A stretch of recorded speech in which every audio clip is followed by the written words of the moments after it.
As cerimônias do funeral do Papa já começaram. Vão ser dias de rituais religiosos, com presença das lideranças da igreja, autoridades e, claro, os fiéis. Talvez aqueles que Francisco mais quisesse perto dele nessa despedida. O modelo do funeral vai ser inédito, tudo escolhido pelo Papa Francisco, com uma das suas maiores características, que a gente tem retratado aqui o dia todo, a simplicidade. Vamos ver então como serão esses próximos dias da despedida de Francisco. A gente divide aqui com vocês no telão. Já está aí para vocês. Vamos lá. A gente começa, os rituais são divididos em 3 estações. A primeira, onde o Papa morreu, é lá que começa, na residência da Casa Santa Marta, local que foi escolhido por Francisco quando ele assumiu o papado. Fica longe do luxo do Palácio Apostólico. Depois de ter a morte confirmada, verificada pelo camerlengo, o corpo do Papa é embalsamado, vestido com os paramentos litúrgicos e colocado num caixão que ficará exposto na capela privada do Papa. Aqui há uma escolha específica de Francisco. Ele quis um caixão simples, de madeira e zinco, e não o caixão tradicional dos funerais do Vaticano, que é formado por 3 caixões, na verdade, feitos de cipreste, chumbo e carvalho. Lá na capela privada de Santa Marta, o Francisco vai ser velado primeiro pelos membros do Vaticano, o que já está acontecendo. A segunda estação dessa grande liturgia vai acontecer na Basílica de São Pedro, no Vaticano. Lá o caixão vai estar aberto, exposto ao público para a despedida dos fiéis. Vai ser a primeira procissão com o corpo de Francisco, da Casa de Santa Marta até a Basílica. Na Basílica de São Pedro, o caixão deve ficar mais próximo ao chão, sem aquele chamado catafalco, que é um pedestal ornado. Esse, mais um pedido de Francisco. Nesses dias vão acontecer missas, celebrações litúrgicas, orações, tudo isso enquanto os fiéis vão passando pelo caixão se despedindo de Francisco.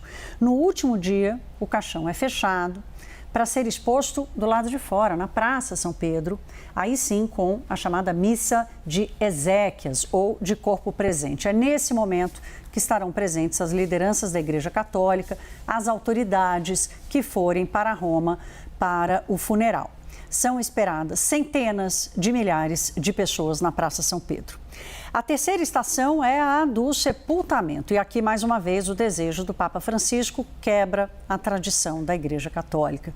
Ele pediu para ser enterrado na Basílica de Santa Maria Maggiore e não na Basílica de São Pedro. A Santa Maria Maggiore foi a primeira igreja no Ocidente dedicada à devoção da Virgem Maria. O Francisco era devoto de Maria e frequentava muito a igreja. Ele vai ser o primeiro Papa em mais de um século a ser enterrado fora do Vaticano. O trajeto da procissão da Basílica de São Pedro até a Basílica de Santa Maria Maggiore é de 3 quilômetros. Aí, mais uma chance para os fiéis se despedirem do Papa. Essa bela imagem dos 2 papas. Lorival Santana já aqui comigo. Lorival, boa noite, bem-vindo.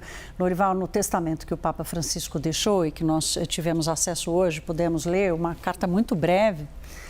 Ele pediu para que o sepulcro, onde ele vai ser enterrado na Basílica, vou abrir aspas aqui para as palavras de Francisco, esteja na terra, simples, sem ornamentos especiais e com uma única inscrição: Franciscus.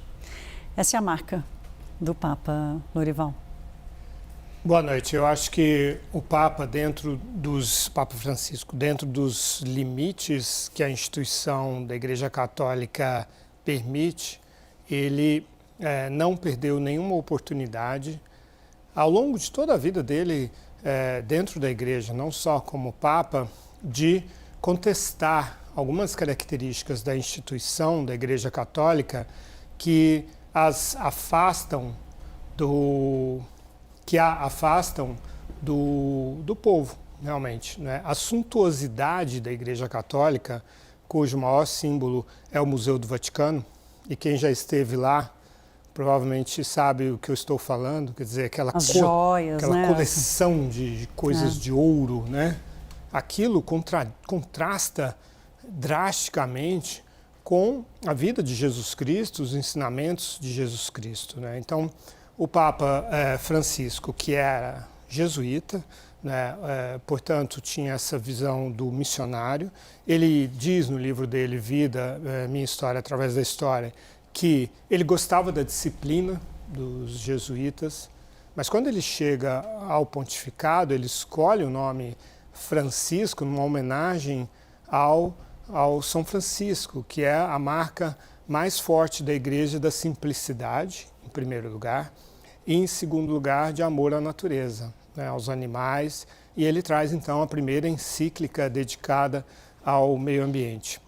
Mas a simplicidade dele vem desde o momento da revelação em que ele entende que ele quer se tornar um padre, em que ele fala, a mensagem que me veio de Deus foi a da misericórdia, quer dizer, tenha misericórdia de mim, né? Já começa como alguém, como um pecador, como alguém... ele se declarou várias vezes, né? Como um pecador, né? Como alguém que não é perfeito, que tem... E aí quando ele aparece para a Praça São Pedro e é declarado Papa, a primeira mensagem que ele dá para os fiéis é uma mensagem de total humildade, dizer assim, rezem por mim, que é uma total inversão, né? É como se, não, sim, eu sou um Papa, mas eu preciso de vocês, isso, né? Eu sou como vocês. Não, e tinha uma coisa muito interessante dele, Lorival, que eu acho que a gente tem ressaltado o dia todo e que vale a pena a gente tratar aqui, que é a forma com que ele tratou a igreja como a instituição deve ir aos fiéis, né? Não é mais, a gente não tem que ficar aqui dentro dos palácios e dos grandes monumentos achando que os fiéis vão passar pela porta e vão querer entrar. Nós temos que buscá-los. Principalmente aqueles mais necessitados, os mais pobres, os que estão nas periferias do mundo.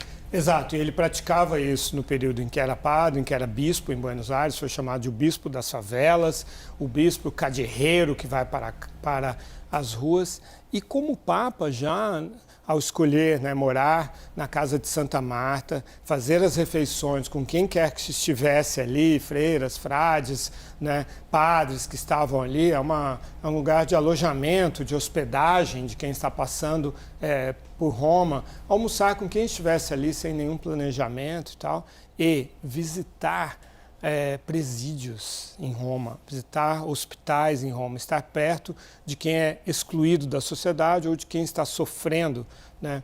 Entender que esse era o sentido do pontificado, né? Assim, de estar próximo dos mais humildes. E tem essa cena aí que deve intrigar as pessoas, dele batendo na mão de uma fiel, né, que isso foi no dia 31 de dezembro de 2019, e no dia seguinte, 1º de janeiro de 2020, na celebração do Ângelus, ele vai e explica assim, não, eu agi mal, peço desculpa, é que ela me puxou minha mão muito forte 3 vezes, mas eu não devia ter batido na mão dela, peço perdão, não posso agir. Ele foi humano, né? Ele teve uma reação humana, ser humano, descrito por você aí por várias ações e várias atitudes que ele teve. Lorival, a gente já volta a se falar.